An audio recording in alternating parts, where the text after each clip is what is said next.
अस्सलाम वालेकुम everyone, my name is Mohammad Numan Alam. Welcome to my YouTube channel. आज के लेक्चर में हम चैप्टर नंबर 5 जो कि डिस्क्रीट प्रोबेबिलिटी डिस्ट्रीब्यूशन है और उसको हम स्टार्ट करने जा रहे हैं। और आज हमारा जो टॉपिक है वो बायनोमियल डिस्ट्रीब्यूशन के बारे में होगा। और जो बुक हम यहाँ पर यूज़ कर रहे हैं वो probability and statistics for engineer and scientist जो कि वॉलपोल की बुक है। ओके जी, तो सबसे पहले यहाँ पर हम डिस्कस करेंगे बर्नौली ट्रेल्स के बारे में कि बर्नौली ट्रेल्स क्या होते हैं।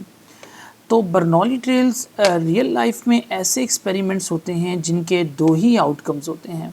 जैसे कि मैं यहाँ पे कह सकता हूँ yes and no, true and false, जैसा कि pass and fail, alive and die, on and off, positive and negative, defective and non defective.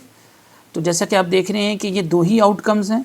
जैसे कि हम एक कॉइन को अगर टॉस करते हैं तो हमारे पास या तो हेड होता है या फिर टेल होता है। जैसे आप कोई भी अगर टेस्ट करवाने जाएं तो उसकी रिपोर्ट में या तो पॉजिटिव होता है या फिर नेगेटिव होता है। तो ये सारे के सारे ऐसे एक्सपेरिमेंट्स हैं जिनके दो ही आउटकम्स आपको आते नज़र आ रहे हैं। तो इन्हीं को हम बर्नौली ट्रेल्स कहते हैं। और जबकि इसमें हम कह सकते हैं कि single performance of experiment is called the trial, right जी। कि आपके पास ट्रायल क्या होते हैं, वो सिंगल परफॉर्मेंस होती है किसी एक्सपेरिमेंट की, उसे हम ट्रायल कहते हैं। अब हमने डिस्कस करना है कि हमारे पास बर्नौली जो ट्रायल है उसमें क्या होता है। अब बेसिकली हम ये कह सकते हैं कि जिसमें भी हमारा इंटरेस्ट होगा वो हमारा सक्सेस कहलाएगा। ठीक है जी, इसका मतलब क्या है, इसको भी हम डिस्कस करते हैं। मिसाल के तौर पे मैं आपसे कहता हूँ कि अगर हम एक कॉइन को टॉस करते हैं और जो हमारा इंटरेस्ट है वो हेड के अंदर है, अगर हेड में हमारा इंटरेस्ट है तो हेड हमारा सक्सेस बन जाएगा और जबकि जो टेल होगा वो हमारा फेलियर बन जाएगा। इसी तरह अगर मैं ये कहूँ कि जो हमारा इंटरेस्ट है वो टेल के अंदर है तो इस केस में जो टेल होगा वो हमारा सक्सेस बन जाएगा और जो हेड होगा वो हमारा फेलियर बन जाएगा। तो डिपेंड करता है कि हमारा जो इंटरेस्ट है वो किस चीज़ में है। जिस चीज़ में हमारा इंटरेस्ट होगा वो ही हमारी क्या कहलाएगी, सक्सेस कहलाएगी। अब हम कोई भी बर्नौली ट्रेल लेते हैं। जैसे कि यहाँ पर हम देख सकते हैं, हम एक लेट से हम कहते हैं हम एक एक्सपेरिमेंट्स को अगर हम परफॉर्म करें तो हमारे पास दो ही आउटकम्स यहाँ पर आते हुए नज़र आ रहे हैं। एक को हम एफ़ कह रहे हैं यानी फेल कह रहे हैं और दूसरे को हम सक्सेस यानी एस कह रहे हैं। तो अगर हम इसके आउटकम्स बनाएं तो मुझे इसके दो ही आउटकम नज़र आ रहे हैं। एक को मैं एफ़ कह रहा हूँ यानी फेलियर और एक को मैं एस कह रहा हूँ यानी सक्सेस। अगर हम अपने रैंडम वेरिएबल को डिफ़ाइन करें, यानी किस तरह डिफ़ाइन करें, हम ये कहते हैं अगर हमारा एफ़ आएगा तो एफ़ का मतलब है हमारी कोई भी सक्सेस नहीं आएगी, या हम कह सकते हैं कि हमारी ज़ीरो सक्सेस आएगी। ठीक है जी। और अगर हमारा एस आता है तो हम ये कहेंगे हमारी एक ही सक्सेस होगी, तो हम कह सकते हैं हमारी वन ही सक्सेस होगी। तो इसका मतलब ये है हमारा जो एक्स होगा उसमें हमारे दो ही आउटकम्स होंगे, यानी उसकी दो ही वैल्यूज़ होंगी, या तो ज़ीरो होगी या फिर वन होगी। ठीक है जी। अब नॉर्मली हम क्या करते हैं, हम अपनी सक्सेस की प्रोबेबिलिटी को रिप्रेजेंट करते हैं स्मॉल p के साथ, और फेलियर की जो प्रोबेबिलिटी होती है उसको हम रिप्रेजेंट करते हैं q के साथ। ये हम सारा कुछ बर्नौली ट्रेल के अंदर हम एज्यूम कर रहे हैं। ठीक है जी।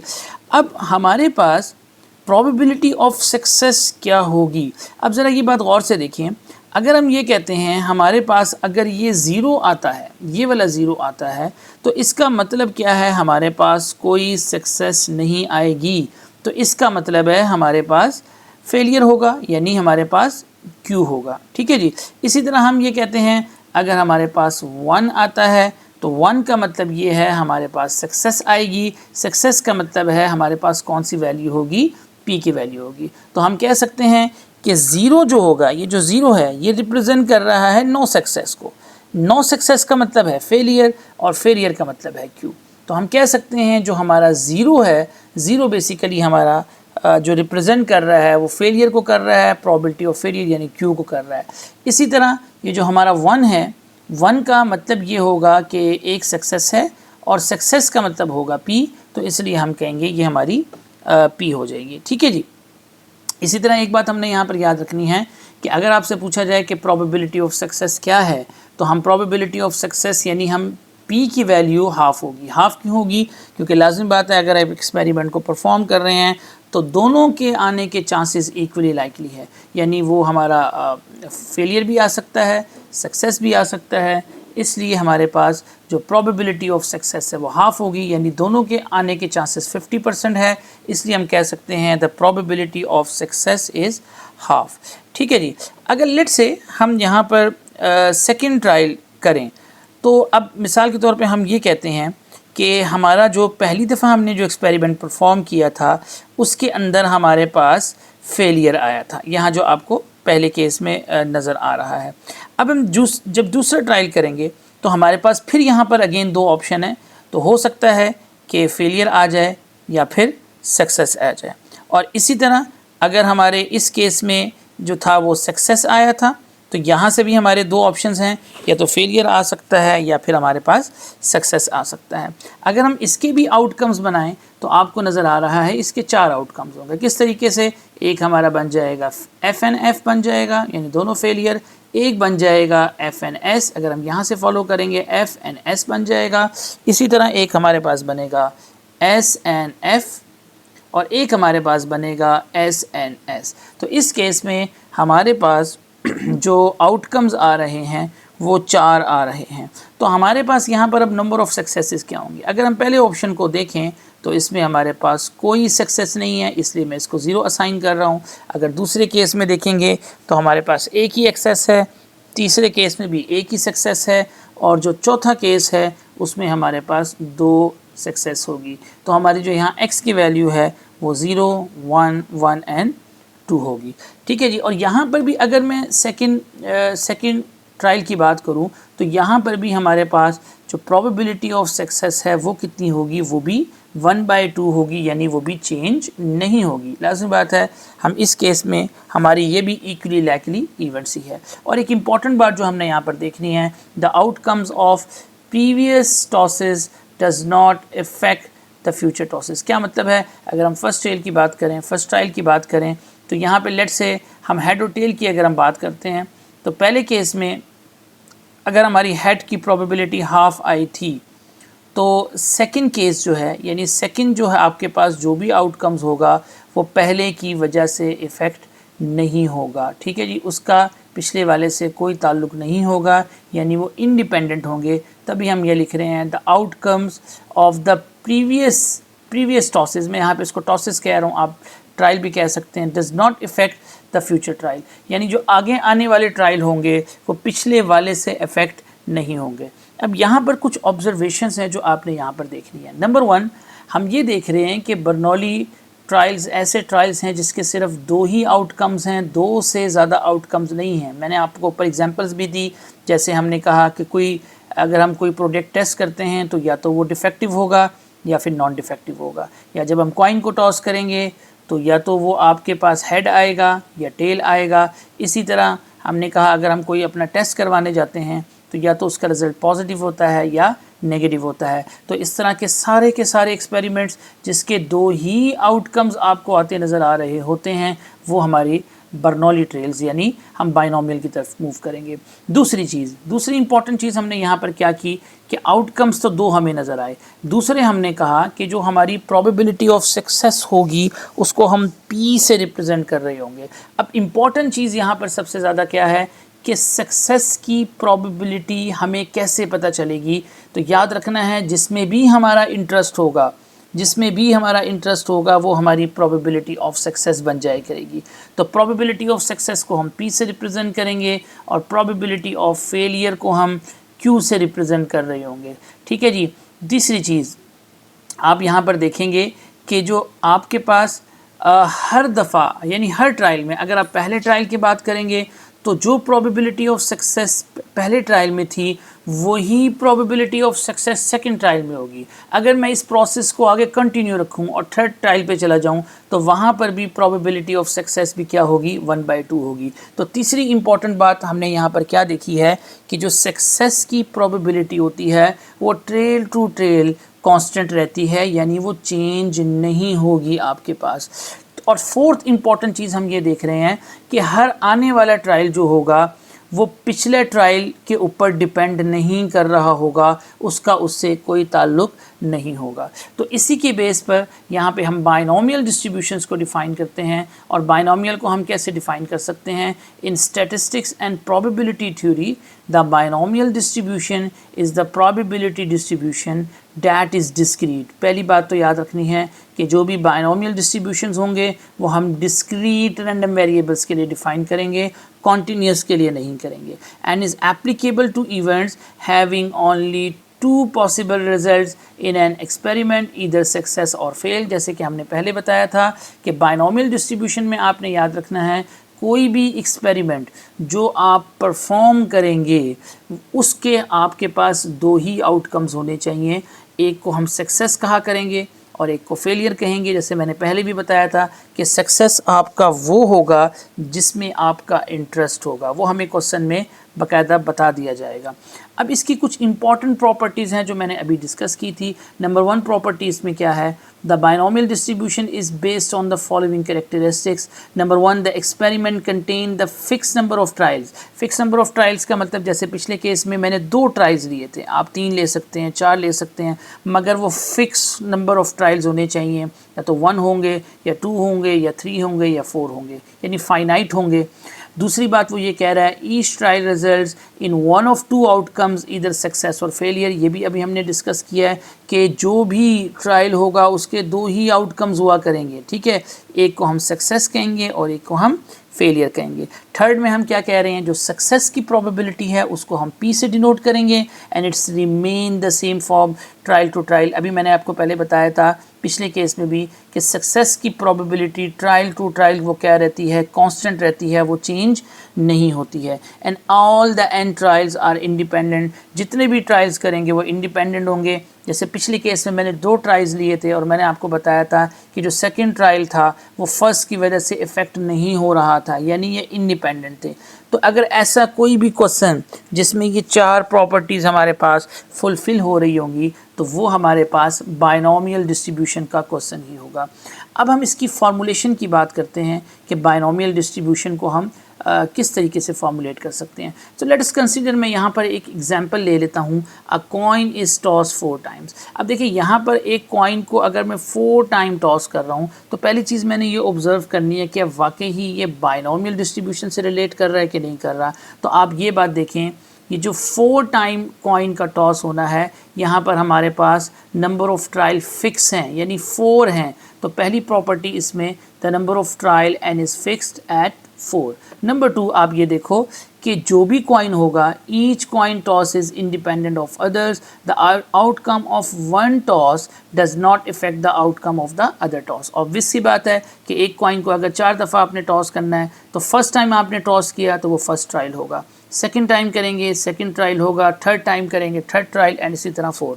अब वो ये कह रहा है कि हर जो ट्रायल है वो आने वाले यानी फ्यूचर ट्रायल पर डिपेंड नहीं कर रहा, यानी फ्यूचर वाला हम ये कह सकते हैं जो हमारे पास ट्रायल है वो प्रीवियस वाले पर डिपेंड नहीं कर रहा, यानी इनका आपस में कोई भी रिलेशन नहीं होगा, कोई एक दूसरे के ऊपर डिपेंडेंट नहीं होंगे। और थर्ड बात वो क्या कह रहा है, each coin tosses has 2 possible outcomes. Obviously अभी हमने देखा है कि अगर एक कॉइन को आप टॉस करेंगे तो या तो हेड आएगा या टेल आएगा, तो इसके 2 ही आउटकम्स होंगे। और इसमें एक इम्पॉर्टेंट बात हम देख सकते हैं, the probability of flipping heads on each toss remain constant. तो मिसाल के तौर पे हम यहाँ पे अपनी प्रोबेबिलिटी ऑफ सक्सेस हेड को मान के चलते हैं, तो आप ये देखें कि हेड के आने की प्रोबेबिलिटी कितनी होगी, 1/2 होगी, यानी 0.5 होगी, 50% होगी। सिमिलरली फेलियर के आने की प्रोबेबिलिटी भी 0.5 होगी। अब वो ये कह रहा है कि अब हमें एक कॉइन को 4 टाइम टॉस करना है, तो जितने भी ट्रायल हम करेंगे हर ट्रायल में आपकी प्रोबेबिलिटी ऑफ सक्सेस सेम रहेगी, यानी वो चेंज नहीं होगी। तो देखें जो मैंने एक्सपेरिमेंट यहाँ पिक किया है वो बाइनोमियल डिस्ट्रीब्यूशन से बिलोंग कर रहा है, क्योंकि उसमें नंबर ऑफ़ ट्रायल भी फिक्स हैं, इसके 2 ही आउटकम्स हैं, या तो हेड आ रहा है या टेल आ रहा है, और सक्सेस की probability trial to trial same है, और ये इंडिपेंडेंट भी हैं, यानी प्रीवियस वाले पर डिपेंड नहीं कर रहे हैं। अब लेट्स से अगर हम 4 कॉइन को टॉस करने के बाद मैं एक यहाँ पे क्वेश्चन बनाता हूँ, मैं ये कहता हूँ if a coin is toss 4 times what is the probability that you flip exactly 3 heads in 4 coin tosses. यानी हमें बेसिकली इंटरेस्ट किस में है, एग्जैक्टली 3 हेड्स के अंदर। तो ये हमारी प्रोबेबिलिटी ऑफ सक्सेस बन जाएगी। जैसे मैंने आपको पहले बताया था कि जिस चीज़ में हम इंटरेस्टेड होंगे वो हमारा प्रोबेबिलिटी ऑफ सक्सेस बन जाएगा। अब बेसिकली हम यहाँ पर किस में इंटरेस्टेड हैं, flipping exactly 3 heads in 4 coin tosses के अंदर। अब यहाँ पर इसकी हम सैम्पल स्पेस बनाते हैं।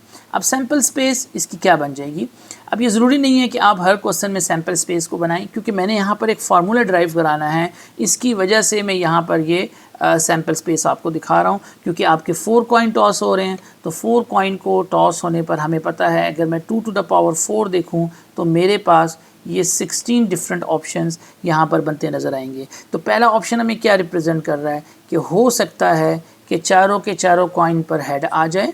ये ऑप्शन क्या रिप्रेजेंट कर रहा है, हो सकता है कि पहले 3 पर हेड आ जाए और आखिरी पर टेल आ जाए। इसी तरह अगर मैं अगला ऑप्शन देखूं तो ये क्या रिप्रेजेंट कर रहा है, पहले 2 पे हेड आ जाए, तीसरे पे टेल और आखिरी पर हेड। इसी तरह हम यहाँ पर 16 ऑप्शन जनरेट कर सकते हैं। अब देखिए हम क्वेश्चन किस में इंटरेस्टेड हैं, what is the probability that you flip exactly 3 heads in 4 coin toss. अगर मैं यहाँ पर देखूँ तो कितने ऑप्शंस ऐसे हैं जिसमें एग्जैक्टली 3 हेड आ रहे हैं, तो मुझे नज़र आ रहा है ये जो मेरे पास 4 ऑप्शन इसमें ऐसे हैं जिसमें एग्जैक्टली का मतलब 3 ही हेड हैं इन 4 कॉइन में। बाकी अगर आप कोई भी ऑप्शन देखें उसमें एग्जैक्टली 3 हेड नहीं आ रहे हैं। तो लेट्स से मैं यहाँ पर एक ऑप्शन पिक करता हूँ, हेड टेल वाला, यानी मैंने नंबर 1 ये वाला ऑप्शन पिक किया है, ठीक है जी, ये वाला ऑप्शन। अब इसकी प्रोबेबिलिटी अगर मैं निकालने जाऊं तो वो क्या होगा, क्योंकि हमें पता है ये इंडिपेंडेंट है, तो इंडिपेंडेंट का रूल हम पहले भी पढ़ चुके हैं। हमें पता है प्रोबेबिलिटी में अगर इवेंट्स इंडिपेंडेंट होते हैं तो उनकी प्रोबेबिलिटीज़ आपस में मल्टीप्लाई हो जाती हैं। तो देखें, तो हम क्या लिख सकते हैं, the probability of head multiply probability of head multiply the probability of head multiply the probability of tail. अब हमें पता है कि हेड की प्रोबेबिलिटी हाफ है, इसकी भी हाफ है, इसकी भी हाफ है, तो ये बन जाएगा 1/2 रेज़ टू द पावर 2। और टेल की प्रोबेबिलिटी भी हमें पता है हाफ है, तो ये बन जाएगा 1/2 की पावर 3 एंड मल्टीप्लाई बाय 1/2। अब देखिए मैं ये डिफरेंट कलर यूज़ कर रहा हूँ, ये जो मैं ग्रीन वाला यूज़ कर रहा हूँ ये टेल की प्रोबेबिलिटी आपने याद रखना है, और जो मैं ये इस तरफ वाला यानी रेड वाला यूज़ कर रहा हूँ ये मेरे पास हेड की प्रोबेबिलिटी को रिप्रेजेंट कर रहा है। अब इसी तरह मैंने अभी एक ये वाला ऑप्शन देखा, सिमिलरली मैं यहाँ पर एक और ऑप्शन उठाता हूँ। तो लेट्स से अगर मैं इस ऑप्शन को पिक करूँ, इसमें भी तो मेरे पास 3 हेड आ रहे हैं, तो इसकी प्रोबेबिलिटी क्या बन जाएगी, देखें इसकी प्रोबेबिलिटी बन जाएगी the probability of head multiply probability of head multiply probability of tail multiply probability of head. तो बिल्कुल सेम यही केस बनेगा, सिर्फ तरतीब आगे पीछे हो रही है। यानी हेड की प्रोबेबिलिटी 1/2, फिर हेड की प्रोबेबिलिटी 1/2, और ये आखिर में जो हेड आ रहा है इसकी प्रोबेबिलिटी भी 1/2 और टेल की प्रोबेबिलिटी ऑफ 1/2। तो यहाँ पे पहले 3 ऑप्शन पे तो हम इसका क्यूब बना देंगे और मल्टीप्लाई बाय टेल कर देंगे। तो इन ऑप्शंस को भी हम यहाँ पर कंसिडर कर लेते हैं। So let's say another way to get exactly 3 head is this one. एक ऑप्शन ये हो जाएगा। तो हमारे पास इस ऑप्शन में इंडिपेंडेंट होने की वजह से इन सब की प्रोबेबिलिटी आपस में मल्टीप्लाई हो जाएगी। अब आप ये देखें तो हमारे पास ये जो 3 केसेस हैं ये हेड के हैं, हमें पता है हेड की प्रोबेबिलिटी 1/2 1/2 1/2 और ये बन जाएगा 1/2 क्यूब, और टेल की प्रोबेबिलिटी को मैं आखिर में लिख रहा हूँ 1/2। तो अब ऐसे तमाम ऑप्शंस आपको नज़र आ रहे हैं, मैंने यहाँ पर लिख लिए हैं, जिसके अंदर आप ये देख सकते हैं कि हमारे पास यानी 3 हेड्स के लिए प्रोबेबिलिटीज़ क्या आ रही हैं। तो आप देख सकते हैं एक ऑप्शन ये है, इसमें भी 3 हेड हैं, तो हर एक की प्रोबेबिलिटी 1/2 है, तो 1/2 क्यूब और टेल की प्रोबेबिलिटी 1/2। अब देखिए ये मैंने जो कॉम्बिनेशंस बनाए हैं, अब इनको मैं एक वे में लिखता हूँ लाइक दिस वन।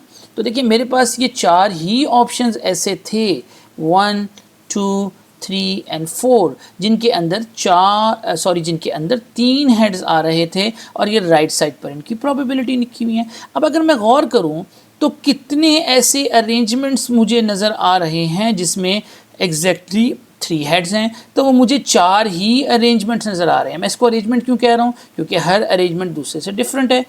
जैसे अगर आप पहले में देखेंगे तो 3 हेड हैं, उसके बाद टेल है, फिर हेड हेड है, टेल है, फिर हेड है, फिर हेड टेल हेड हेड है, और पहले टेल है, फिर तीनों हेड है। तो हम क्या कह सकते हैं कि हमारे पास 4 ऐसी अरेंजमेंट्स हैं जिनमें आपको एग्जैक्टली 3 सक्सेसेस नज़र आ रही हैं। अब देखिए मैंने वर्ड चेंज कर दिया है। बज़ाहिर हम क्या कह रहे थे कि उसमें 3 हेड्स नज़र आ रहे हैं। आपको हमने शुरू में क्या बताया था कि आपकी प्रोबेबिलिटी ऑफ सक्सेस इस केस में हेड आना था, 3 हेड्स ने आना था। अब ये जो 3 हेड्स हैं ये मेरी सक्सेस हैं।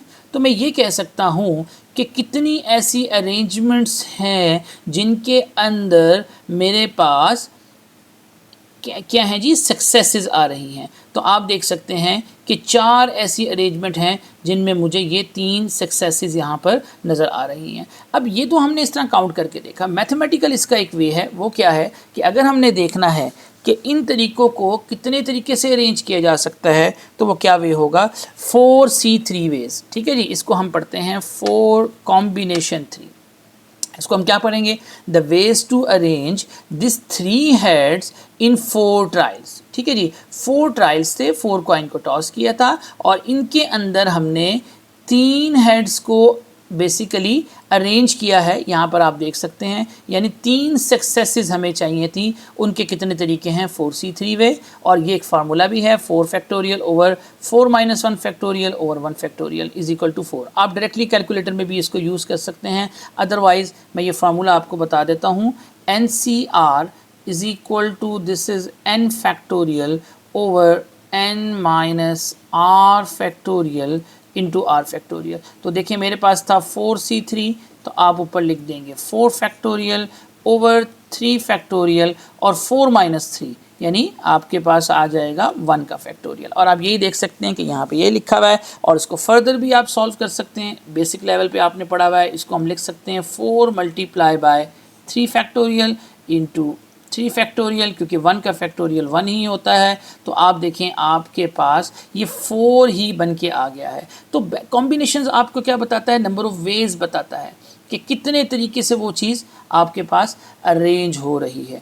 ठीक है जी, तो जैसे हमने यहाँ पर किया तो 4 अरेंजमेंट्स थी। अगर मैं इसको मज़ीद ये देखूँ तो मैं इसको लिख सकता हूँ, the probability of 3 heads and 1 tails. Obvious सी बात है कि अगर आप गौर करें तो हमारे पास हर केस में 3 हेड हैं और 1 टेल हैं, 3 हेड है और 1 टेल हैं, 3 हेड है और 1 टेल है। तो हम कह सकते हैं कि हम प्रोबेबिलिटी फाइंड करने जा रहे हैं 3 हेड्स की और 1 टेल की। अच्छा, वो कैसे बन रही है, 4C3, 4 का मतलब क्या है कि 4 हमारे पास टोटल ट्रायल हैं और उसके अंदर से हमें कितने हेड्स को हम देख रहे हैं, अरेंज करने जा रहे हैं, 3 हेड्स को अरेंज करने जा रहे हैं। मल्टीप्लाई बाय, अगर आप इसको देखें तो ये हमारे पास हेड की प्रोबेबिलिटी थी। तो देखिए मैं इसको क्या लिख रहा हूँ, the probability of head cube, और ये हमारे पास टेल की प्रोबेबिलिटी थी। तो हम लिख सकते हैं multiply by probability of tail to the power 1। अब आपने यहाँ पर एक बात को ऑब्जर्व करना है, और जब हम इसको कैलकुलेट करेंगे, आप इसको कैलकुलेशन कर सकते हैं कैलकुलेटर की हेल्प से, यू गेट 0.25। अब आपने ऑब्जर्वेशन यहाँ पर क्या करनी है, वो आपने ये देखना है कि अब हमारे पास ये जो 3 हेड्स थे ये हमारे पास सक्सेस थी। ठीक है जी, क्योंकि हमने शुरू में कहा था हमारा जो सक्सेस है वो हेड का आना है। तो देखिए हमारे पास जो फार्मूला बन रहा है उसको हम विजुलाइज करने जाएंगे। यहाँ तो मैं 3 सक्सेसेस ले रहा हूँ, ठीक है जी, मैं 4 सक्सेसेस भी ले सकता हूँ, 5 भी ले सकता हूँ, 6 भी ले सकता हूँ। अगर मैं इस फार्मूले को जनरलाइज कर दूँ, जनरलाइज का मतलब हुआ है कि मैंने यहाँ पर अपने जो ट्रायल लिए थे वो 4 लिए थे। ठीक है जी, एक कॉइन को 4 टाइम टॉस किया जा रहा था। अगर मैं कहूँ कि एक कॉइन को n टाइम टॉस किया जाएगा, यानी इसको हम जनरलाइज कर रहे हैं, और मैं यहाँ लिख रहा हूँ कॉम्बिनेशन, और मेरी जो सक्सेसेस हैं वो अगर x होंगी, यहाँ पर हमारी सक्सेसेस कितनी थी, 3 थी। अब आप गौर करें, मल्टीप्लाई बाय ये जो प्रोबेबिलिटी ऑफ हेड है, हमें पता है तो हेड तो हमारा सक्सेस है, तो मैं कह सकता हूँ कि हमारा जो सक्सेस है वो P है, क्योंकि हमने पहले बताया था P हमारा रिप्रेजेंट होता है सक्सेस, और सक्सेस की पावर आपके पास 3 है। यानी ये 3 कहाँ से आ रहा है, ये वही वैल्यू है जो आपको कॉम्बिनेशन के नीचे नज़र आ रही है। तो अगर मैंने कॉम्बिनेशन में x लिया है तो यहाँ पर मेरा x आ जाएगा, मल्टीप्लाई बाय, और हमें पता है ये जो टेल का आना है ये हमारा फेलियर है, उसको हमने रिप्रेजेंट किया था Q से, और Q की पावर 1, ये 1 कैसे आ रहा है, मैं इसको लिख सकता हूँ 4 माइनस 3, यानी इस 4 में से इस 3 को माइनस किया जा रहा है, 4 minus 3 is 1, so this mean मैं यहाँ पे लिख सकता हूँ n माइनस एक्स, और मेरी जो x की वेरिएशन हो जाएगी वो 0 1 2 up to so on n तक हो जाएगी। ठीक है जी, आई होप आपको ये बात समझ आ रही होगी। अब हमने इस फॉर्मूले को जनरलाइज यहाँ पर किस तरीके से किया है, so we can say generally क्या होगा, note that general pattern emerging if you have only 2 possible outcomes, number 1 इसके 2 पॉसिबल आउटकम्स होंगे, we can say success and failure, और आपके जो ट्रायल्स होने चाहिए वो इंडिपेंडेंट होने चाहिए। अगर उसके n इंडिपेंडेंट ट्रायल हैं, उसके 2 पॉसिबल आउटकम्स है, then the probability of exactly x successes, यानी जैसे पिछले केस में हमने 3 सक्सेसेस निकाली थी, अगर आपने x सक्सेसेस निकालनी हो तो उसका जनरल फार्मूला आपने ये याद रखना है NCX, नॉर्मली यहाँ पर C नहीं लिखा जाता, लेकिन ये याद रखिएगा ब्रैकेट में जब NX लिखते हैं तो आपने ये बात याद रखनी है, हम बात कर रहे होते हैं NCX P पावर X, और ये 1 माइनस P कहाँ से आ रहा है, क्योंकि आपको याद होगा मैंने बताया था जो आपकी Q थी वो प्रोबेबिलिटी ऑफ क्या होता है, फेलियर है हमारे पास। तो जैसे कि हम जानते हैं कि sum of probability is always equal to 1, क्योंकि हमारे पास सक्सेस और फेलियर की प्रोबेबिलिटी 1 है, तो अगर मैं यहाँ से फेलियर की प्रोबेबिलिटी निकालूंगा तो वो मेरे पास बन जाएगी 1 माइनस पी, राइट जी, raise to the power n minus x. मगर आपने ये याद रखना है कि ये जो n है ये हमारा नंबर ऑफ इंडिपेंडेंट ट्रायल्स होंगे, और ये जो x आ रहा होगा ये हमारी नंबर ऑफ सक्सेसेस होंगी ऑफ n ट्रायल्स, यानी उस n ट्रायल्स में से कितनी सक्सेसेस हैं। जैसे पिछले केस में हमने देखा था कि 4 कॉइन थे और हमें उसमें से एग्जैक्टली 3 हेड्स चाहिए थे, तो हमने क्या लिखा था 4C3, यानी कितने तरीके हो सकते हैं, 4C3 वेज हो सकते हैं। अभी जो 3 था ये हमारे पास नंबर ऑफ सक्सेसेस थी आउट ऑफ दिस 4 ट्रायल्स। इसी तरह हम कह सकते हैं ये जो x होगा ये नंबर ऑफ सक्सेसेस होगी out of n independent trials. ठीक है जी, और ये जो p होगा ये हमारी प्रोबेबिलिटी ऑफ सक्सेस होगी, और ये जो 1 माइनस p होगा ये हमारा प्रोबेबिलिटी ऑफ फेलियर होगा। तो सबसे पहले आपने बाइनोमियल डिस्ट्रीब्यूशन के रूल्स याद रखने हैं कि कोई भी क्वेश्चन बाइनोमियल डिस्ट्रीब्यूशन पे कब होगा, जब उसकी 4 प्रॉपर्टीज़ आपको फुलफिल होती नज़र आएंगी। नंबर 1 कि उसके नंबर ऑफ ट्रायल फिक्स होने चाहिए, नंबर 2 इसके 2 ही आउटकम्स होने चाहिए, एक को हम सक्सेस कहेंगे एक को फेलियर, और सक्सेस हमेशा वो होगा जिसमें हमारा इंटरेस्ट होगा और फेलियर उसका रिवर्स होगा। नंबर 3 उसकी जो प्रोबेबिलिटी ऑफ सक्सेस होगी वो ट्रेल टू ट्रेल कांस्टेंट रहनी चाहिए, एंड नंबर 4 उनको इंडिपेंडेंट होना चाहिए। ठीक है जी, तो इसके लिए हम कुछ एग्जांपल्स को यहाँ पर डिस्कस करते हैं। तो पहली एग्जांपल हम वॉलपॉल बुक से ले लेते हैं 5.1। अब इसकी स्टेटमेंट आप देखें, the probability that a certain kind of component will survive a shock test is 3/4, find the probability that exactly 2 of the next 4 component test is survive.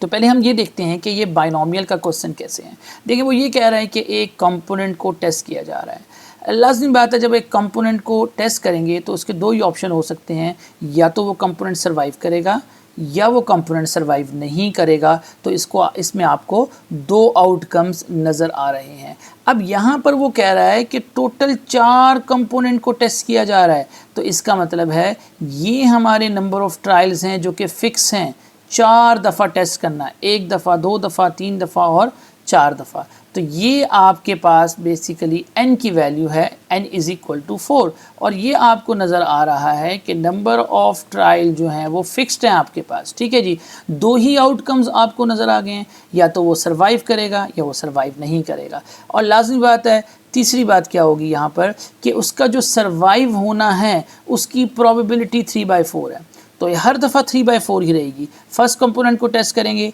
तब भी इसके सर्वाइव होने की प्रोबेबिलिटी 3/4 है, सेकंड कंपोनेंट को करेंगे फिर 3/4। तो इसका मतलब है इसकी जो प्रोबेबिलिटी है वो ट्रायल टू ट्रायल क्या है, फिक्स है, यानी कांस्टेंट है, वो चेंज नहीं हो रही। और ये इंडिपेंडेंट भी हैं। इंडिपेंडेंट कैसे है, लाजमी बात है आप 4 कंपोनेंट को टेस्ट कर रहे हैं तो हर आने वाला कंपोनेंट पिछले कंपोनेंट पे डिपेंड नहीं करेगा, उसके रिजल्ट जो हैं वो पिछले कंपोनेंट पे डिपेंड नहीं करेंगे। डेट्स वाई ये क्वेश्चन हमारा बाइनोमियल डिस्ट्रीब्यूशन का होगा।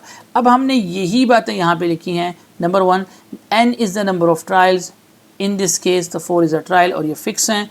अब यहाँ पर एक चीज़ बड़ी इंपॉर्टेंट है, अगर आपको ये पता चल गया कि ये बाइनोमियल का क्वेश्चन है तो देखिए अब हमें अपना प्रोबेबिलिटी ऑफ सक्सेस ढूंढना है कि वो क्या होगा।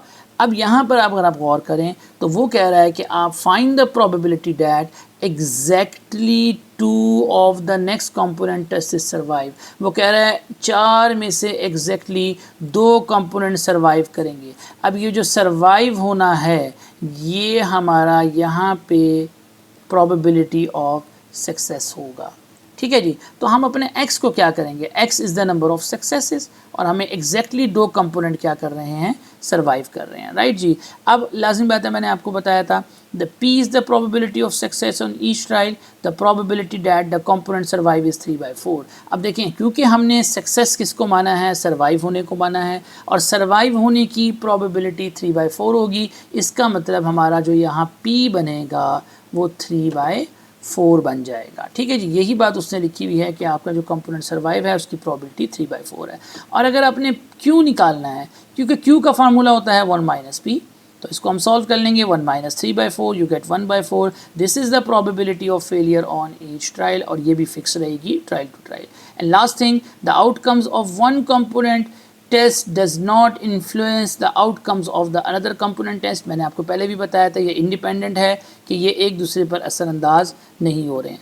एग्ज़ाम में अगर आप ऐसे क्वेश्चंस करते हैं तो ज़रूरी नहीं होता कि आप ये सारी की सारी बातें यहाँ पर शो करें, उनको बताएं कि ये चीज़ें हैं। ठीक है जी, क्योंकि ये सिर्फ बताने के लिए मैंने आपको समझाने के लिए लिखा है, बट इसमें इंपॉर्टेंट चीज़ क्या होती है, आपको प्रोबेबिलिटी ऑफ सक्सेस मेंशन करना होता है, प्रोबेबिलिटी ऑफ फेलियर को मेंशन करना होता है, और n की वैल्यू को मेंशन करना होता है। अब यहाँ पर ये देखें कि हमने फाइंड आउट क्या करना था, the probability of x is equal to 2, यानी एग्जैक्टली 2 ने सर्वाइव करना है। अब आपको जैसे पता है कि मैंने अभी आपको बताया था कि हमारे पास फार्मूला क्या होगा, the probability small capital X is equal to small x, this is equal to NCx p to the power x and q to the power n-x। अब क्योंकि हमारा जो स्मॉल x है वो 2 है, क्योंकि हमने एग्जैक्टली 2 के लिए करना है, और n हमारा अगर आपको याद हो तो 4 था, हमने भी लिखा था, तो ये क्या बन जाएगा, this is equal to 4c, क्योंकि ये 2 है हमारे पास, 4c2, और प्रोबेबिलिटी ऑफ सक्सेस अभी आपने पीछे देखा था वो 3/4 था, 3 टू द पावर x, और x आपका इस केस में 2 है, तो और q कितना है 1/4 to the power n-x, I mean 4-2। ठीक है जी। तो एक दफ़ा मैं आपको कैलकुलेटर में इसको परफॉर्म करके भी बता देता हूँ यहाँ पे, ताकि आपको ये समझ आ सके कि किस तरीके से हम यहाँ पर इनको सॉल्व करेंगे। अब देखिए आपको कैलकुलेटर यहाँ पे नज़र आ रहा होगा। अब मैं किस तरीके से इसको प्लग इन करूँगा ये भी आप देख सकते हो। तो यहाँ देखिए हमें चाहिए 4c2, तो आप पहले 4 प्रेस करेंगे, शिफ्ट के साथ ये डिवाइड का बटन करेंगे तो c आ जाएगा, दिस इज़ 4c2, मल्टीप्लाई का साइन डालेंगे, एंड यू रिक्वायर्ड 3/4 स्क्वायर। अगर आप इसको डेसिमल में ले जाते हैं तो अच्छी बात है, अदरवाइज़ हम इसको यहीं पे सॉल्व कर लेंगे। So I will use this fraction 3/4 and this is whole square, and then multiply by 1/4 to the power 2. Again I will use the same bracket, so this is 1/, this is 4, and here is raised to the power of 4 minus 2 is 2. So you can see my answer is 27/128। आप चाहे तो ये answer भी लिख सकते हैं, या इसको अगर डेसिमल में देखेंगे तो 0.2109 हमारा आंसर हो जाएगा। ठीक है जी। तो आप ये देख सकते हैं 27/128 भी लिख सकते हैं, या इसको डेसिमल की फॉर्म में भी लिख सकते हैं। तो एक सिंपल सा क्वेश्चन था जिसको हमने बाइनोमियल डिस्ट्रीब्यूशन से किया। अब एक बड़ी इंपॉर्टेंट वर्किंग है जो आपने एक टर्म याद रखनी है, इस टर्म की हेल्प से हम काफ़ी क्वेश्चंस को सॉल्व कर लेंगे। When working the binomial distribution, जब आप बाइनोमियल डिस्ट्रीब्यूशन पे वर्किंग करते हैं, we will often need to find the probability of there being at least r successes. This is the very very important formula, right जी, कि हम क्या बताने जा रहे हैं इस फार्मूले के अंदर कि प्रोबेबिलिटी ऑफ कितनी सक्सेसेस जी, at least. This is important wording, find the probability that there is being at least r successes. कि एट लीस्ट का वर्ड बहुत इंपॉर्टेंट है। अगर आपने मेरे पिछले लेक्चर सुने हैं प्रोबेबिलिटी मैथ्स फंक्शन में, तो मैंने वहाँ पे आपको डिटेल में एट लीस्ट का कॉन्सेप्ट बताया हुआ है कि जब भी आप एट लीस्ट की बात करते हैं तो एट लीस्ट का मतलब क्या होता है। एट लीस्ट का मतलब ये होता है कि ग्रेटर देन और इक्वल टू, याद रखिएगा, मोर देन और इक्वल टू। तो ये हमारा मीनिंग होता है एट लीस्ट का। तो लेट्स से हम ये कहने जा रहे हैं whenever we are talking about the probability of x is greater than equal to r, यानी आपके पास r सक्सेसेस है, तो एट लीस्ट r सक्सेसेस का मतलब क्या होगा, याद रखिएगा, एट लीस्ट का मतलब होता है मोर देन और इक्वल टू। ठीक है जी, तो ये एज अ फार्मूला आप इसको याद रखेंगे। तो जब ये वर्किंग होती है मोर देन और इक्वल टू, सो आप इसको क्या लिख सकते हैं, 1 minus the probability of this x is less then r, यानी स्ट्रिक्टली लेस देन r हो जाएगा। अगर आप कोई भी ऐसा क्वेश्चन जिसके अंदर एट लीस्ट का वर्ड आपके पास आएगा, एट लीस्ट का, आप उस पर ये फार्मूला लगा सकते हैं। मिसाल के तौर पे आपसे कहा जाता है एट लीस्ट 7 सक्सेसेस, तो आप क्या लिखेंगे, the probability of x is greater than equal to 7 successes at least. तो फार्मूले में अगर हम सब्सटीट्यूट करेंगे, so we get 1 minus the probability of capital X is less than 7, right जी, like this one, less than 7 हो जाएगा, यानी इसमें इक्वालिटी का साइन हट जाएगा। अच्छा, इस फार्मूले को मैं एक एग्जाम्पल के ज़रिए भी आपको समझा देता हूँ। लेट्स से यहाँ पर एक मैंने पुरानी एग्जाम्पल कंसिडर की है, हम इसको पहले भी कर चुके हैं कि दो कंपोनेंट को जब हम टेस्ट करते हैं, राइट जी, तो लाजमी बात है उन दो कंपोनेंट को टेस्ट करने पे हमारे दो ही आउटकम्स होते हैं, एक को हम डिफेक्टिव कह रहे हैं और एक को हम नॉन डिफेक्टिव कह रहे हैं। अब हम दो कंपोनेंट को टेस्ट कर रहे हैं, ऑब्वियसली इसकी सैम्पल स्पेस में 4 एलिमेंट्स होंगे, दो कंपोनेंट हैं, हो सकता है दोनों डिफेक्टिव हो, पहला डिफेक्टिव दूसरा नॉन डिफेक्टिव हो, या पहला नॉन डिफेक्टिव दूसरा डिफेक्टिव हो, या दोनों के दोनों नॉन डिफेक्टिव हो जाए। ठीक है जी, तो ये हमारी सैम्पल स्पेस है। अब हमें क्वेश्चन में लेट्स से क्या कहा जा रहा है, find the probability of eight least 1 defective atom. वो कह रहा है कि आप प्रोबेबिलिटी बताएं कि इसमें कम से कम एक डिफेक्टिव एटम होगा। अब मैं यहाँ पर पहले इसको समझाता हूँ कि ये फार्मूला बन कैसे रहा है। Let's say we know that, अब हमारा जो रैंडम वेरिएबल x है, यानी हम इंटरेस्टेड किस में हैं, एटलीस्ट डिफेक्टिव के अंदर इंटरेस्टेड है। देखिए ये हमारा डिफेक्टिव है, हम इसमें इंटरेस्टेड हैं, तो ये हमारी सक्सेस है। तो अब हम x को डिफाइन करेंगे अपने रैंडम वेरिएबल को, the number of defective components when 2 components are tested. जब दो कंपोनेंट को टेस्ट किया जाएगा तो हमारा x जो है वो नंबर ऑफ डिफेक्टिव को शो कर रहा है, क्योंकि हमें डिफेक्टिव आइटम्स चाहिए।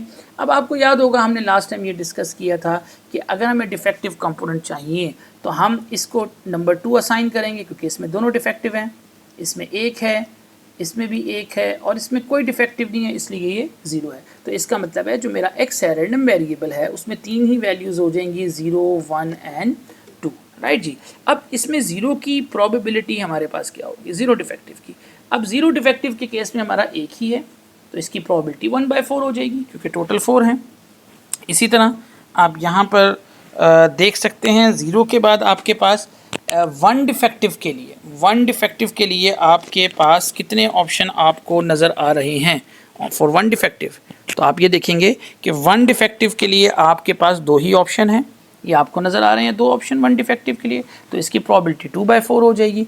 इसी तरह आपके पास 2 डिफेक्टिव के लिए एक ही ऑप्शन है, तो इसकी प्रोबेबिलिटी 1/4 हो जाएगी। ये पहले भी एग्जांपल हम डिटेल में डिस्कस कर चुके हैं, इसलिए मैं इसको बहुत ज़्यादा डिटेल से यहाँ पे डिस्कस नहीं कर रहा। अब देखिए अगर मैं यहाँ पर बात करूँ, let's say the probability of 0 defective plus 1 defective plus 2 defective is equal to 1, और हमें नज़र भी आ रहा है कि sum of probabilities is always equal to 1 है। अगर आप इनको ऐड करें तो ये 1 ही होती है। लेट्स से मैं यहाँ से 1 डिफेक्टिव प्लस 2 डिफेक्टिव को कैलकुलेट करता हूँ, तो 0 डिफेक्टिव को वहाँ जाके हम क्या कर देते हैं, माइनस कर देते हैं। तो देखें मैं लिख सकता हूँ probability of 1 defective plus probability of 2 defective is equal to 1 minus probability of 0 defective, और 0 डिफेक्टिव की प्रोबेबिलिटी हमें पता है 1/4 है, तो इसका आंसर क्या आ जाएगा, 3/4। अब एक बात आप गौर से देखें, ये जो हमने लिखा है the probability of 1 plus probability of 2, can I write this expression like this one. इसका मतलब बिल्कुल यही है, the probability of x is greater than equal to 1, यानी 1 और 1 से बड़ी वैल्यूज़ तो यही है 1 और इसमें 2 आ जाएगा, इज इक्वल टू 1 माइनस, इसका मतलब क्या है 1 minus probability of 0d, 0d का मतलब है 0, तो मैं इसको क्या लिख सकता हूँ, the probability of x is less than 1, क्योंकि 1 से लेस तो एक ही वैल्यू है वो 0 है। तो आप गौर करें तो यहाँ पर बिल्कुल एक एट लीस्ट का मैंने फॉर्मूला बना दिया है, इसका मतलब ये है at least one defective is equal to 1 minus the probability of x is less than 1। तो मैंने एग्जाम्पल से सिर्फ आपको ये समझाया है कि जब भी कोई भी क्वेश्चन जो एट लीस्ट के साथ होगा उसमें आप डायरेक्ट ये फार्मूला अप्लाई कर सकते हैं। बस आपको याद रखना है कि greater than equal to sign को आपने स्ट्रिक्टली लेस साइन में कन्वर्ट कर देना है और उसको 1 से क्या कर देना है, माइनस कर देना है। इसी तरह एक कॉन्सेप्ट हम एट मोस्ट का भी डिस्कस कर सकते हैं, एट लीस्ट में ग्रेटर देन इक्वल है। अब एट मोस्ट का मतलब क्या होता है, एट मोस्ट का मतलब हम कह सकते हैं ज़्यादा से ज़्यादा। जैसे मिसाल के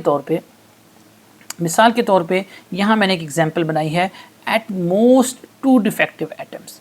अब what is meaning by at most 2 defective, यानी ज़्यादा से ज़्यादा 2 डिफेक्टिव हो सकते हैं, तो कम भी तो हो सकते हैं। अगर ज़्यादा से ज़्यादा 2 होंगे तो उससे कम भी होंगे, क्योंकि हम बात कर रहे हैं ज़्यादा से ज़्यादा 2, तो मैक्सिमम 2 तो मिनिमम वाले भी शामिल हो जाएंगे। तो इसका मतलब है हम कह सकते हैं प्रोबेबिलिटी ऑफ 0 + 1 + 2। और देखिए हम अगर गौर करें तो हमारी ये वेरिएशन 0 से स्टार्ट होकर 2 तक है, तो हम इसको कैसे लिखेंगे, the probability of x is less than equal to 2, यानी 2 और 2 से लेस। अब आप गौर करें इस बात को कि एट लीस्ट के अंदर greater than equal to sign था और एट मोस्ट के अंदर लेस देन इक्वल का साइन था। अब अगर आपने at most less than equal to 2 करना है तो वही बात है कि मैं इसको लिखूंगा summation x varies from 0 to 2, क्योंकि समेशन आएगा प्लस है and we will add over probabilities function, right जी। तो बिल्कुल सिंपल सा एक कॉन्सेप्ट है, आप इसको यहाँ से देखकर समझ भी सकते हैं। हम एक आधी एग्जांपल्स और करते हैं प्रॉपर अंडरस्टैंडिंग के लिए। Let's say we have a question, the probability that a patient recovers from a rare blood diseases is 0.4। अब वो कह रहा है एक पेशेंट है तो उसके जो बेसिकली रिकवर होने के चांसेस हैं एक ब्लड डिजीजेस के वो 0.4 है। If the 15 people are known to have contracted this diseases, what is the probability that at least 10 survive, from 3 to 8 survive, exactly 5 survive? तो पहले हम देखेंगे क्या वाकई ये क्वेश्चन बाइनोमियल से बिलोंग कर रहा है। बिल्कुल, क्योंकि एक पेशेंट है और या तो वो रिकवर होगा या वो रिकवर नहीं होगा, तो इसके 2 ही आउटकम्स हमें यहाँ पर नज़र आ रहे हैं, रिकवर होना और रिकवर ना होना। और आपके पास टोटल 15 पीपल्स के ऊपर टेस्ट किया जा रहा है, तो इसका मतलब है आपकी जो n की वैल्यू है वो फिक्स है, वो 15 है। 2 प्रॉपर्टीज़ यहाँ पे फुलफिल हो रही है।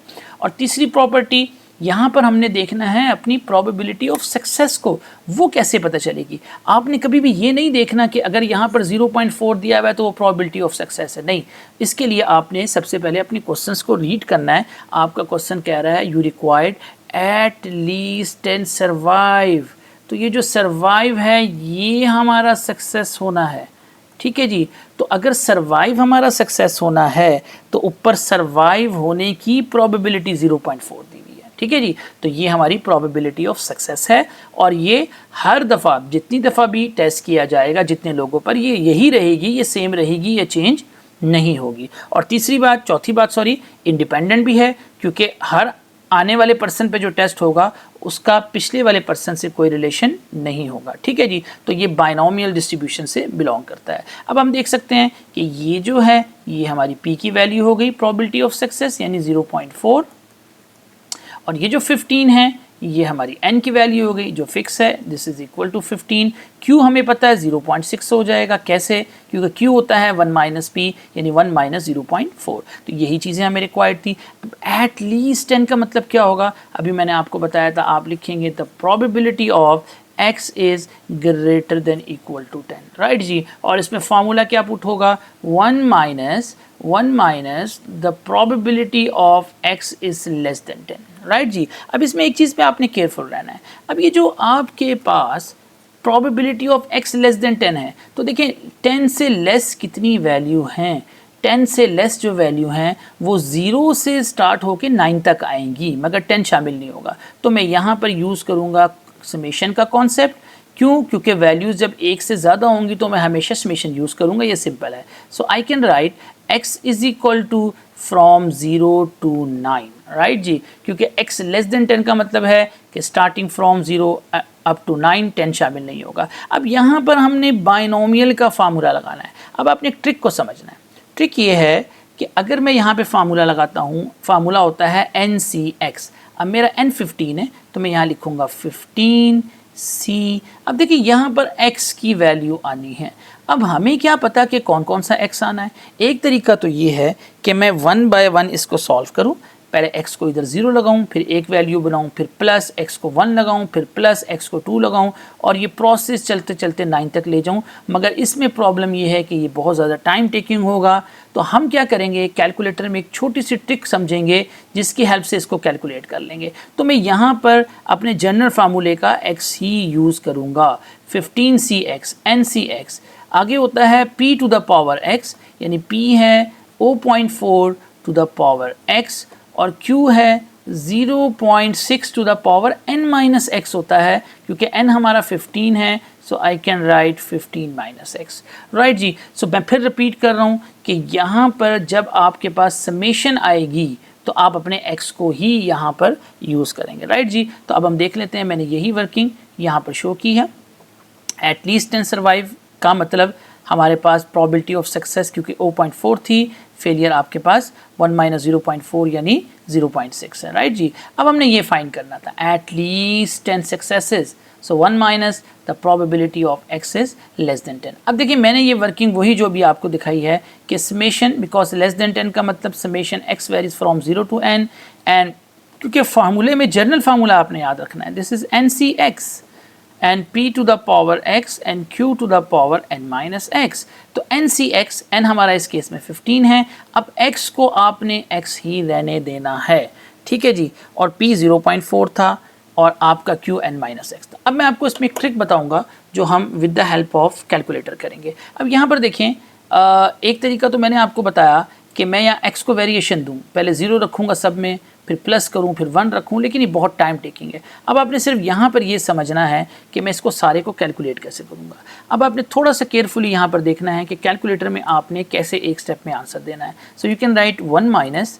अब आपको अगर समेशन रिक्वायर्ड है तो गौर से देखिएगा, मैं इस शिफ्ट के साथ इस लॉग के बटन को प्रेस कर रहा हूँ, ये जो लॉग आपको नज़र आ रहा है, तो देखिए आपको समेशन बन जाएगा, ठीक है।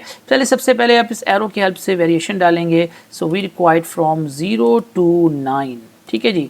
अब आपने एक छोटी सी ट्रिक लगानी है। अब क्योंकि ये आपको वैल्यूज़ नज़र आ रही हैं ब्रैकेट में जहाँ मेरा कर्सर मूव कर रहा है, क्योंकि आपको 3 वैल्यूज़ चाहिए, 1, 2 एंड 3। तो सबसे पहले आप इसके अंदर 3 ब्रैकेट्स बना लें। ये बड़ा सिंपल सा काम होगा, इससे आपके एरर के चांसेस क्या हो जाएंगे, ख़त्म हो जाएंगे। अच्छा देखिए, अब सबसे पहले आपने क्या करना है, मैं शुरू में आता हूँ इनिशियल में फिर से।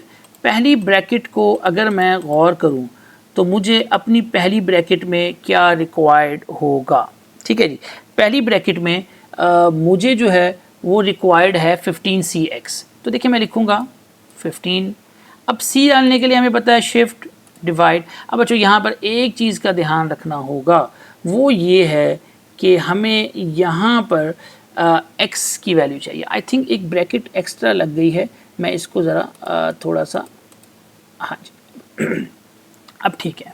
तो ये बन जाएगा 15 शिफ्ट डिवाइड c आ गया। अब देखिए x का सिंबल कैसे आएगा, आपने यूज़ करना है अल्फ़ा, और ये छोटी सी ब्रैकेट आपको स्मॉल ब्रैकेट के ऊपर x नज़र आ रहा है, मैं इसको प्रेस करूँगा तो देखिए x आ जाएगा 15cx। अब हम आगे मूव कर जाते हैं। सो हमें चाहिए 0.4 यानी 0.4 की पावर। अब पावर डालते हुए आपने केयरफुल रहना है, थोड़ा सा कर्सर को बाहर करेंगे।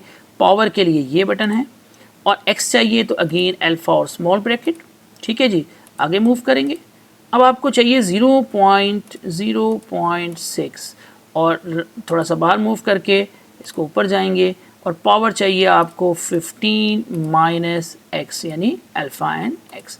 अब जब इसको प्रेस करेंगे तो थोड़ा सा ये टाइम लेगा क्योंकि इसको कैलकुलेट कर रहा है। अब आप देखिए हमने सारे के सारे आंसर को अपने कैलकुलेटर में मर्ज कर दिया और आंसर आया 0.0338, राइट जी। अब आप देखें यही आंसर यहाँ पर ये शो कर रहा है, ठीक है जी। तो ये बेस्ट वे है कि हम अपने कैलकुलेटर में जल्दी से इसको सॉल्व कर सकते हैं। एक लास्ट क्वेश्चन, इसका सेकंड पार्ट है सॉरी, कि फ्रॉम 3 to 8 सर्वाइव।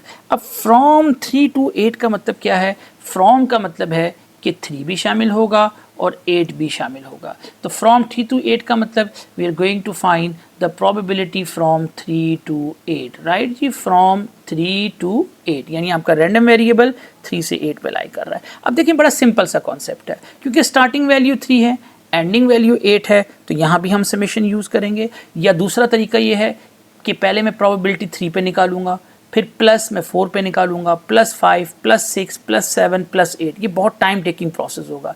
तो मैं डायरेक्टली क्या करूंगा, मैं अपने समेशन का कॉन्सेप्ट यूज़ करूंगा, बिकॉज हमारी वैल्यू स्टार्ट हो रही है 3 से और कहाँ तक जा रही है 8 तक। तो हम करेंगे summation x varies from 3 to 8 और वही सेम फार्मूला जो यहाँ पे अप्लाई हुआ था बिल्कुल सेम होगा। सिर्फ आपने कैलकुलेटर में क्या डिफरेंस लेके आना होगा, आपने सिर्फ कैलकुलेटर में डिफरेंस ये लाना है, जहाँ आपने 0 to 9 किया था वहाँ 3 to 8 कर देंगे, लेकिन बी केयरफुल, आपने 1 से इनको माइनस नहीं करना है, ठीक है जी। तो मैं इसके यहाँ से कोशिश करता हूँ कि मैं 1 को हटा सकूँ, क्योंकि मैं ऑनलाइन यूज़ कर रहा हूँ। तो देखिए मैंने 1 हटा दिया। अब मेरी x की वेरिएशन देखें कहाँ से कहाँ तक होगी, फ्रॉम 3 to, और देखें ये मेरे पास हो जाएगी 8 तक, राइट जी। अब मेरा बिल्कुल सेम आंसर आएगा जो मैं यहाँ करने जा रहा था, 0.87783, राइट जी। तो ये देखें 0.8779 या 83 जो भी है आप लिख सकते हैं, ठीक है जी। तो बड़ा सिंपल सा कॉन्सेप्ट है कि एटलीस्ट का कॉन्सेप्ट या फ्रॉम या बिटवीन जो हम कहते हैं उसका कॉन्सेप्ट भी आप यहाँ पे अप्लाई कर सकते हैं। सी पार्ट में कहता है एग्जैक्टली 5 सर्वाइव। अब देखिए आपने यहाँ पर एक बात याद रखनी है कि यहाँ पर वर्ड है एग्जैक्टली का, एक ही वैल्यू की बात हो रही है, तो यहाँ समेशन यूज़ नहीं करें। कर भी सकते हैं, ठीक है, फ्रॉम 5 to 5 कर सकते हैं, मगर सिंपल क्या है, जब एक ही वैल्यू की बात हो रही है, एग्जैक्टली 5 सर्वाइव का मतलब ये खुद ही x की वैल्यू है, तो हमारी प्रोबेबिलिटी कैसे निकलेगी, the probability x is equal to 5। तो देखिए हमने कोई समेशन यूज़ नहीं किया, simple NCx p to the power x and q to the power n minus x, क्योंकि n 15 है, अब x इस केस में 5 हो गया, ठीक है जी। तो आपने याद रखना है कि एटलीस्ट के कॉन्सेप्ट में समेशन यूज़ हो जाती है, एट मोस्ट के कॉन्सेप्ट में, इन बिटवीन के कॉन्सेप्ट में भी, लेकिन एग्जैक्टली के कॉन्सेप्ट में आपकी समेशन यूज़ नहीं होती। ये हमारी लास्ट एग्जांपल है, इसको हम क्विकली देख लेते हैं। A large chain retailer purchases a certain kind of electronic device from a manufacturer. The manufacturer indicates that the defective rate of the device is 3%, यानी डिवाइस के डिफेक्टिव रेट होने की जो प्रोबेबिलिटी है वो 3% है।